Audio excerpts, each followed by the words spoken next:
শহরে যখন zombie virus ছড়িয়ে পড়েছে, হিংস্র জম্বিদের থেকে বাঁচতে এক পরিবার শহর ছেড়ে গ্রামে চলে আসে। কিন্তু তারা জানতো না এখানে তাদের জন্য কোনো বিপদ অপেক্ষা করছে।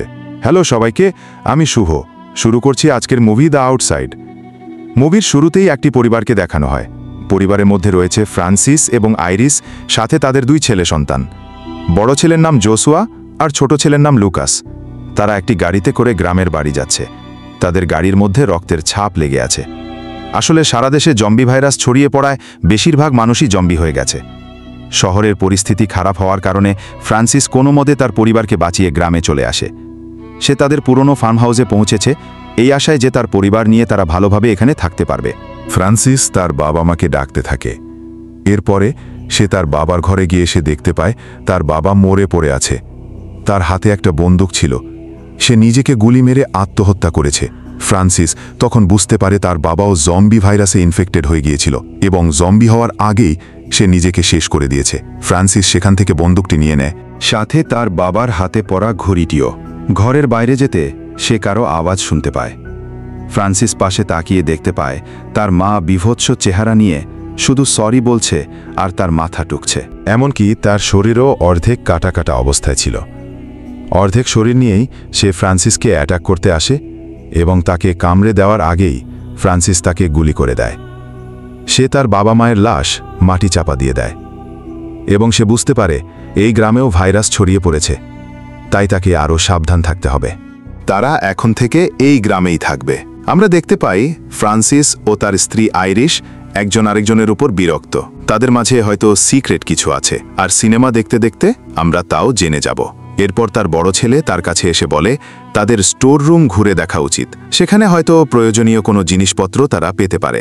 তারপর দুইজন মিলে স্টোর রুমে গিয়ে দেখতে পায় ফার্ম হাউসের কেয়ারটেকার গলায় ফাঁস লাগিয়ে আত্মহত্যা করেছে। কিছু সময় থাকার পর ফ্রান্সিস জোশুয়াকে বলে তার কোমর থেকে চাবির ছড়াটা নিয়ে আসতে।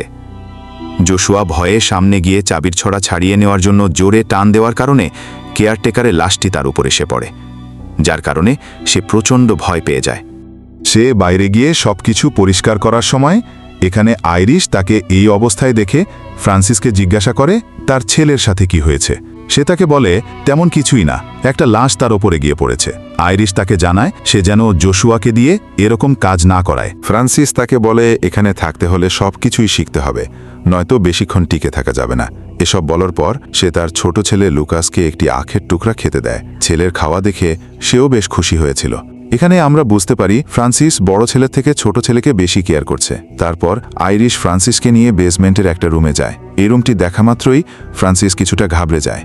সে তার ছোটবেলার স্মৃতি কল্পনা করতে থাকে, যখন তার বাবা মা তাকে এই রুমে নিয়ে শাস্তি দিত। তারা এখানে একটি জেনারেটর পায়। রাতে পুরো পরিবার যখন একসাথে খাবার খেতে বসে, তখন জোশুয়া একটি রেডিও পায়। সে রেডিওটি টিউন করার চেষ্টা করতে থাকে, যে ব্যাপারটা তার বাবার মোটেও পছন্দ হচ্ছে না। তাই সে তাকে বলে খাবার খাওয়ার পর এসব না করতে। জোশুয়া তাকে জানায় তার গার্লফ্রেন্ড এলিস তাকে মেসেজ পাঠিয়েছে এবং সে তার পুরো পরিবার সহ উত্তরের পাহাড়ের দিকে যাচ্ছে এবং সেখানে নাকি সরকারের তরফ থেকে ক্যাম্প করা হয়েছে। ফ্রান্সিস তখন জানায় তারা কোনো ক্যাম্পে যাচ্ছে না, তারা এখানে বেশ ভালোই আছে। ক্যাম্পে গেলে তাদেরকে কুকুর বিড়ালের মতো গাদাগাদি করে থাকতে হবে, এমনকি খাবারের জন্য কষ্ট পেতে হবে। তাই সবাইকে সাফ জানিয়ে দেওয়া হয় তারা এখান থেকে কোথাও যাচ্ছে না। তার এই কথা আইরিশের মোটেও পছন্দ হয় না, কারণ সেও এখানে থাকতে চায় না। রাতে আইরিশ ফ্রান্সিসকে বলে সে যেন জোশুয়াকে কষ্ট দিয়ে কথা না বলে, কারণ সে এখন যথেষ্ট বড় হয়েছে। রাতে ঘুমানোর সময় ফ্রান্সিস তার বাবাকে ভয়ঙ্কর এক চেহারায় কল্পনা করে। সে প্রচণ্ড ভয় পেয়ে আইরিশকে জড়িয়ে ধরে। পরদিন সকালে তারা দুজন এই ব্যাপারে কথা বলে। আইরিশ এই জায়গায় থাকতে মোটেও পছন্দ করছে না। তারপর ফ্রান্সিস রাতে খারাপ স্বপ্ন দেখেছে, তাই সে পরিবার সহ পাহাড়ের ক্যাম্পে চলে যেতে চায়। ফ্রান্সিস যেতে না চাইলেও আইরিশের কারণে সে যেতে বাধ্য হয়। তারপর তারা ভ্যানে করে যাত্রা শুরু করে। সামনে যেতে তারা দেখতে পায় একটা ব্রিজের উপর অন্যান্য গাড়িগুলো থামিয়ে রাখা হয়েছে, রাস্তাটিও ব্যারিকেড দেওয়া। এসব দেখার পর ফ্রান্সিস জানায় তাদের পুনরায় ফার্ম হাউসে ফেরত চলে যাওয়া উচিত। কিন্তু আইরিশ বলে রাস্তার এক পাশ তো ক্লিয়ার আছে। এই বলে সে গাড়ি থেকে একাই নেমে ব্যারিকেড ভাঙতে চলে যায়, কিন্তু কোনোভাবেই সে ব্যারিকেড ভাঙতে পারছিল না। শব্দ পেয়ে তখন আচমকা একটা জম্বি তার সামনে চলে আসে। এটা দেখার পর আইরিশ সেখান থেকে পালাতে থাকে। ফ্রান্সিস তখন গাড়ি থেকে নেমে সেখানে গিয়ে গুলি করে জম্বিটাকে মেরে ফেলে আর আইরিসকে বাঁচিয়ে নেয়। কিন্তু গুলির শব্দ পাওয়া মাত্রই একদল জম্বি সেখান চলে আসে। তারা তখন বাচ্চাদের গাড়িতে অ্যাটাক করে কোনো উপায় না থাকায় ফ্রান্সিস জম্বিগুলোকে তার দিকে আকর্ষিত করে। তাকে প্রায় ধরেই ফেলছিল। কোনো রকমে সে নিজেকে ছাড়িয়ে সেখান থেকে পাওয়া একটা গ্রেনেড তাদের দিকে ছুঁড়ে মারে এবং এবারের মতো সবাই রক্ষা পেয়ে যায়। গাড়ি স্টার্ট না নেওয়ায় তারা দীর্ঘ পথ হেঁটেই ফার্ম হাউসের উদ্দেশ্যে চলতে শুরু করে। ফ্রান্সিসের মেজাজ প্রচণ্ড খারাপ ছিল। বাড়িতে আসার পর সে আইরিসকে জানিয়ে দেয় এখন থেকে তার কথা মতো সবকিছু হবে। পরের দিন সকালে ফ্রান্সিস একাই তার গাড়িটি আনতে সেই ব্রিজে যায়। গাড়িতে বসে গাড়িটি স্টার্ট দেওয়ার পর সে চিন্তা করে তাদের কাছে গাড়ি থাকলে তার স্ত্রী আবারও এখান থেকে চলে যাওয়ার কথা ভাবতে পারে। তাই সে গাড়িটি এখানে রেখে তাদের ফার্ম হাউসে চলে যায়। তার স্ত্রী গাড়ির ব্যাপারে জিজ্ঞাসা করলে সে জানায় গাড়িটি স্টার্ট নেয়নি। রাতের বেলা সে ঘরের লাইট ও এসি ঠিক করে, তারপর বাচ্চাদের নিয়ে নাচানাচি করে। আইরিশ দূরে দাঁড়িয়ে তাদেরকে দেখছিল। সে মনে মনে ভাবে ফ্রান্সিস পরিবার নিয়ে এখানেই থাকতে চায়। রাতের বেলা দুই ভাই মিলে পুরনো অ্যালবামগুলো দেখছিল। সেখানে থাকা ছবিতে তাদের বাবা ও তার চাচা দিয়াগোকে দেখে লুকাস তখন বলে যে জোশুয়া একদম তার চাচা দিয়াগোর মতো দেখতে। এই ব্যাপারটা নিয়ে জোশুয়া ভাবতে থাকে যে তাদের বাবা মায়ের মধ্যে এত ঝগড়া কিসের। আসলে জোশুয়ার বাবা দিয়েগো, যার জন্যই তার বাবা ফ্রান্সিস লুকাসকে বেশি ভালোবাসে। এই ব্যাপারটা তার মনে সন্দেহ জাগায়। পরের দিন সকালে ঘুম থেকে ওঠার পর ফ্রান্সিস আইরিসকে বলে সে এতদিন ধরে যা করেছে তার জন্য দুঃখ প্রকাশ করে। আইরিসও তখন সরি বলে। ফ্রান্সিস তাকে মাফ করে দেয় আর বলে আজ থেকে তারা সবকিছু নতুন করে শুরু করবে। তার পরিবারও এখানেই থাকবে আর বাচ্চাদেরও খেয়াল রাখবে। কথাবার্তা শেষ করার পর ফ্রান্সিস ডিম আনার জন্য মুরগির খাঁচায় ঢোকে। সেখানে গিয়ে সে দেখতে পায় একটা পাগলা কুকুর এসে মুরগিটাকে খেয়ে ফেলেছে। ফ্রান্সিস কুকুরটাকে এখান থেকে তাড়ানোর চেষ্টা করতে গেলে পাগলা কুকুরটি তার হাতে একটা কামড় বসিয়ে দেয়। ঘরে আসার পর আইরিস তখন তার হাতে ড্রেসিং করে ব্যান্ডেজ দিয়ে দেয়। সে তাকে জানায় তাদেরকে এখান থেকে যেতেই হবে। কুকুরের কামড়ের কারণে তার শরীরে ভয়াবহ সংক্রমণ দেখা দিতে পারে, তাই তাদেরকে দ্রুত হাসপাতালে গিয়ে ট্রিটমেন্ট নেওয়া উচিত। কিন্তু ফ্রান্সিস কোনো মতেই বাইরে যাওয়ার জন্য রাজি হয় না। সে জানে ভালোভাবে ড্রেসিং হয়ে গেলে এটা এমনিতেই সেরে যাবে। এদিকে জোশুয়া বাড়ির সামনে রাস্তার কাছে গিয়ে রেডিও সিগন্যাল খুঁজতে থাকে। তখন সে ডেল্টা ক্যাম্পের ব্যাপারে কিছু শুনতে পায়। সে তার বাবা মাকে ডেকে তাদেরকে ওই ক্যাম্পের ব্যাপারে জানায়। ফ্রান্সিস তখন জোশুয়াকে বলে বানিয়ে বানিয়ে মিথ্যা কথা বলা বন্ধ করতে। তার ধারণা অনুযায়ী সব মানুষই মারা গিয়েছে, নয়তো ইনফেক্টেড হয়ে গিয়েছে। রাতে খাওয়া দাওয়ার সময় তারা এ ব্যাপারে নিয়ে ডিসকাস করতে থাকে। ফ্রান্সিস সকলের উদ্দেশ্যে বলে বাইরের পরিস্থিতি প্রচুর খারাপ, তারা সবাই এই বাড়িতেই নিরাপদ আছে। পরের দিন জোশুয়া তার বাবার কাছে আসে আর তার বাবাকে বলে সেও তার পরিবারের জন্য কিছু করতে চায়। এর জন্য তার পছন্দ মতো সিদ্ধান্ত নেওয়া জরুরি। সে যথেষ্ট বড় হয়ে গেছে, তাই এখন তার স্বাধীনতা প্রয়োজন। ফ্রান্সিস তাকে জানায় সিদ্ধান্ত নেওয়ার মতো এত বড় সে হয়ে ওঠেনি, আর নিজের পরিবারকে প্রোটেক্ট করার জন্য প্রয়োজনে খুনও করতে হতে পারে, যা সে পারবে না। জোশুয়া বলে হ্যাঁ, আমি আমার ফ্যামিলিকে বাঁচানোর জন্য অবশ্যই পারব। তখন তার বাবা ফ্রান্সিস একটা কাঁচের বোতলে গুলি করতে বলে, কিন্তু জোশুয়া ভীষণ ভয় পাচ্ছিল। তখন তার মা এবং তার ছোট ভাই চলে আসে। মা তখন বলে এটা কি করছো, দেখছো না ও কত ভয় পাচ্ছে। জোশুয়া তখন গুলি করে, যার কারণে সেখানে জম্বিরা চলে আসে। তারা তখন সেখান থেকে পালাতে শুরু করে। এরপর তারা খেয়াল করে একটি গাড়ি এসে তার দিকে জম্বিগুলোকে নিয়ে যাচ্ছে। এর জন্য ফ্রান্সিসের পরিবার একটুর জন্য বেঁচে যায়। ফ্রান্সিসের মনে হচ্ছিল এটা তার ভাইয়ের গাড়ি। পরের দিন সকালে সে একটি নদীর কাছে যায় তার সাথে দেখা করতে। আর এই লোকটা হলো ফ্রান্সিসের বড় ভাই ডিয়েগো। এই ডিয়েগোই কাল রাতে তাদের রক্ষা করেছিল। ডিয়েগো জানায় কাল রাতে সে তার বাবা মার সাথে দেখা করতে এসেছিল। তখন ফ্রান্সিস তাকে বলে তাদের বাবা মা দুজনেই মারা গিয়েছে। ডিয়েগো ফ্রান্সিসকে বলে তুমি চাইলে সাহায্য করার জন্য আমি তোমাদের সাথে থাকতে পারি। তখন ফ্রান্সিস অনেকটা রেগে যায়। সে তার বড় ভাইকে একদমই সহ্য করতে পারে না, কারণ তার বিয়ের পর সে তার বড় ভাই হওয়া সত্ত্বেও তার স্ত্রী মানে আইরিশের সাথে পরকীয়ায় জড়িয়েছে। এমনকি আইরিশের গর্ভের প্রথম সন্তান জশোনার বাবাও ডিয়েগো। ফ্রান্সিস আর কোনো কথা না বলে তাকে এখনই এখান থেকে চলে যেতে বলে। ডিয়েগো সেখান থেকে যাওয়ার আগে তাকে একটি ম্যাপ দিয়ে যায়। তাকে উত্তরের পাহাড়ের দিকে যেতে বলে, যেখানে একটি ক্যাম্প করা হয়েছে, কারণ শহরের জম্বিরা ধীরে ধীরে এই দিকে অগ্রসর হচ্ছে। সে তার ভাইয়ের কোনো কথাই শুনতে চায় না। ফ্রান্সিস তখন ম্যাপটিও হাতে নিয়ে পুড়ে ফেলার চেষ্টা করে, কিন্তু সে এটা করতে গিয়েও থেমে যায় এবং ম্যাপটিও তার কাছেই রেখে দেয়। এরপর ফ্রান্সিস বাড়িতে এসে তার ভাইয়ের কোটটি তার স্ত্রী আইরিশকে দেখায়। সে কিছুটা বিরক্ত বোধ করে এবং সে ঘরে চলে যায়। ফ্রান্সিস ধারণা করে সে জম্বিগুলো যে কোনো মুহূর্তে এখানে চলে আসতে পারে, তাই সে ঘরের দরজাটি ঠিকমতো মজবুত করে দেয়। এদিকে লুকাস খেলতে খেলতে বেসমেন্টে চলে আসে। তখন সে জানালার বাইরে একটা জম্বিকে বসে থাকতে দেখে। সে তখন ভয় পেয়ে চিৎকার দিয়ে ওঠে। সেখানে তার মা চলে আসে এবং তাকে বোঝানোর চেষ্টা করে এই জম্বিটা অন্যান্য জম্বির থেকে দুর্বল, কেননা এটা একটা বয়স্ক জম্বি, এজন্য সে কোনো ক্ষতি করতে পারবে না। কথাগুলো আড়াল থেকে ফ্রান্সিস শুনতে পায়, তাই সে ওই জম্বিটার পিছু করতে করতে একটা ভুট্টা খেতে চলে আসে। তারপর তার মাথাটি কেটে ফেলে। জম্বির মাথাটা নিয়ে বাড়িতে আসার পর সবাইকে ডেকে বলে বাড়ির চারপাশে ভয়ানক জম্বিরা এখনও ঘোরাফেরা করছে। এরপর যখন ফ্রান্সিস গোসল করতে যায়, তখন তার ছেলে ওই ম্যাপটি দেখে ফেলে। এটা দেখে ফ্রান্সিস তার ছেলেকে সেখান থেকে বিদায় করে দেয়। রাতে খাবার সময় জোশুয়া তার মাকে বলে যে বাবার কাছে একটা ম্যাপ রয়েছে। আইরিস তখন ফ্রান্সিসকে বলে এটা কি সত্যি, কিন্তু ফ্রান্সিস অস্বীকার করে দেয়। সে তখন ম্যাপটি হাতে নিয়ে আগুন জ্বালিয়ে সেটাকে পুড়িয়ে দেয়। এই ব্যাপারটা আইরিসের কাছে একদমই ভালো লাগে না। তার মেজাজ এতটাই খারাপ হয়ে যায় যে সে ফ্রান্সিসকে থাপ্পড় মেরে তার রুমে চলে যায়। পরের দিন ফ্রান্সিস আখ কেটে আনার জন্য যায়, কারণ এগুলো খেয়ে তারা দিন পার করছে।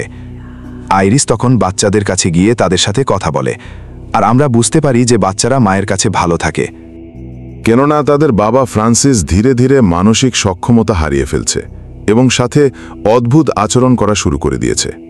সন্ধ্যায় ফ্রান্সিস যখন বাসায় ফিরে আসে, সে তার সাথে একটা কাঠ নিয়ে আসে এবং সেটাকে তাদের দরজায় লাগিয়ে দেয়। এরপর সবাইকে গিয়ে বলে এখন থেকেই ঘরের বাইরে আর কেউ যেতে পারবে না, কারণ সে কিছু জম্বিকে বাইরে ঘোরাফেরা করতে দেখেছে, যারা নাকি মারাত্মক হিংস্র, দেখা মাত্রই তাদের উপর আক্রমণ করবে। জোশুয়া তখন বুঝতে পারে তার বাবা মিথ্যা কথা বলছে। এর জন্য সে তার বাবাকে বলে এটা শুধুমাত্র তোমার বানানো গল্প, যাতে আমরা কেউ বাইরে না যাই। এই কথায় ফ্রান্সিসের প্রচুর রাগ হয়। সে জোশুয়াকে থাপ্পড় মেরে বসে, এমনকি তাকে নাজায়েজ সন্তান বলেও গালিগালাজ করতে থাকে। এ সময় তাদের দরজায় কেউ কড়া নাড়তে শুরু করে। দরজার ওই পাশ থেকে একজন সেনা সদস্য তাদের কাছে সাহায্য চাইছে, তাকে যেন তাদের সাথে আশ্রয় দেয়া হয়। ফ্রান্সিস তাকে ঘরে নিতে চাইছিল না এবং তাকে এখান থেকে চলে যেতে বলে, কিন্তু জোশুয়া সেখানে গিয়ে দরজাটি খুলে দেয়, যার কারণে ওই সেনা সদস্য ঘরে চলে আসে। আইরিস তার সামনে গিয়ে তার শরীরে মারাত্মক জখম দেখতে পায় এবং তাকে প্রশ্ন করে যে তার সাথে আসলে কি ঘটেছিল। সেনাবাহিনীর লোকটি তাকে জানায় ডেল্টা ক্যাম্পে জম্বির অ্যাটাক করেছে, সেখানে প্রায় সবাই মারা গিয়েছে। সেখানে একজন লোক নিজে মরে তাকে বাঁচিয়ে দিয়েছে, আর মরার আগে সেই ব্যক্তি এই বাসার ঠিকানা দিয়েছে। এই সেনা সদস্যের লোকটি আসলে দিয়াগোর কথাই বলছে, আর সেখানে থাকা সবাই ব্যাপারটা ভালোভাবে বুঝতে পারে। আইরিশ তখন তাকে জিজ্ঞেস করে সে কি এখনও জীবিত আছে। লোকটি তাদেরকে জানায় তাকে চারদিক থেকে জম্বিরা ঘিরে রেখেছিল, আর এতক্ষণে হয়তো সে মারা গেছে। এরপর আইরিশ লোকটির জখম ব্যান্ডেজ করে দেয়, আর ফ্রান্সিসকে বলে তাকে যেন আজ রাতে এখানে থাকতে দেয়। ফ্রান্সিস তখন তার কথায় রাজি হয় ঠিকই, কিন্তু তাকে বেসমেন্টে থাকতে হবে, যাতে তার পুরো পরিবার সুরক্ষিত থাকে। রাতের বেলা সবাই যখন ঘুমাচ্ছিল, জোশুয়া তার মায়ের কাছে আসে আর তাকে চিন্তা না করতে নিষেধ করে দেয়। সে তাকে আরও বলে যে কোনোভাবে তারা এখান থেকে বের হয়ে চলে যাবে, কারণ সে এখন জেনে গেছে ফ্রান্সিস তার বাবা নয়, তাই তার সাথে সে খারাপ আচরণ করে। কিন্তু জোশুয়া ফ্রান্সিসকে মন থেকে বাবা মনে করে, আর আজকে রাতে সে বাইরে গিয়ে বাইরের পরিস্থিতি দেখতে চায়, যাতে করে যত দ্রুত সম্ভব তারা এখান থেকে চলে যেতে পারে। আইরিশও তাকে বাইরে যাওয়ার অনুমতি দিয়ে দেয়। তখন জোশুয়া বাইরে চলে যায়। পরদিন সকালে যখন সবাই নাস্তা করছিল, তখন সেখানে ফ্রান্সিস চলে আসে। সেখানে জোশুয়া না থাকায় সে আইরিশকে জিজ্ঞাসা করে জোশুয়া কোথায়। কিন্তু আইরিশ তার কথায় কোনো উত্তর দেয় না। তখন সে বাইরে দরজাটি খোলা অবস্থায় দেখে বুঝতে পারে যে জোশুয়া পালিয়ে গেছে। এটা দেখার পর ফ্রান্সিসের রাগ এতটাই বেড়ে যায়, সে তার হাতে একটি হাতুড়ি নিয়ে ওই সেনাবাহিনীর লোকটির মাথায় মেরে দেয়, যার কারণে সাথে সাথে লোকটি মারা যায়। যা দেখে আইরিস ও লুকাস প্রচণ্ড ভয় পেয়ে যায়। তারপর ফ্রান্সিস আইরিসের সামনে গিয়ে তাকে ধাক্কা দিলে সে অজ্ঞান হয়ে যায়। তার যখন জ্ঞান ফিরে, সে তাকে আর লুকাসকে বেসমেন্টে বন্দি অবস্থায় দেখতে পায়। অন্যদিকে ফ্রান্সিস বাড়ির সামনে ওই কুকুরটিকে দেখতে পায়, যে কুকুরটি কিনা এর আগে তাকে কামড়েছিল। এবার এটা দেখেও সে তার রাগ কন্ট্রোল করতে পারছিল না। সে বাইরে গিয়ে কুকুরটিকে নির্মমভাবে হত্যা করে। এরপরেও সে থেমে যায় না। তার মানসিক ভারসাম্য এতটাই খারাপ হয়ে গেছে যে সে কুকুরটির মাংস রান্না করে আইরিশ ও লুকাসের কাছে নিয়ে আসে এবং তাদেরকে এগুলো খেতে বলে। কিন্তু আইরিশের মনে সন্দেহ থাকায় সে এসব খেতে রাজি হয় না। এতে করে ফ্রান্সিস আরও রেগে গিয়ে সেগুলোকে মাটিতে ছুঁড়ে মারে। সেই প্লেটে একটা চাকুরও ছিল, যেটা মাটির মধ্যে পড়ে গিয়েছিল। আইরিশ কোনোভাবে তার পা দিয়ে চাকুটিকে লুকিয়ে ফেলে। তারপর সে ফ্রান্সিসের কাছে গিয়ে তাকে স্বাভাবিক করার চেষ্টা করে, আর তাকে জানায় তার জীবনে শুধু ফ্রান্সিসকেই প্রয়োজন। কিন্তু ফ্রান্সিস তখন আইরিশের পায়ের নিচে লুকানো সেই চাকুটি দেখতে পায়। তখন সেই চাকুটি নিয়ে গিয়ে তাকে পুনরায় বেসমেন্টে বন্দি করে রাখে। আইরিশ তখন জানালা ভেঙে পালানোর চেষ্টা করে, কিন্তু দুর্ভাগ্যবশত তার পা পিছলে নিচে পড়ে যায় এবং আবারও অজ্ঞান হয়ে যায়। কিছুক্ষণ পর তার জ্ঞান ফিরে আসলে লুকাস তাকে জিজ্ঞাসা করে এখন তাদের কি করা উচিত।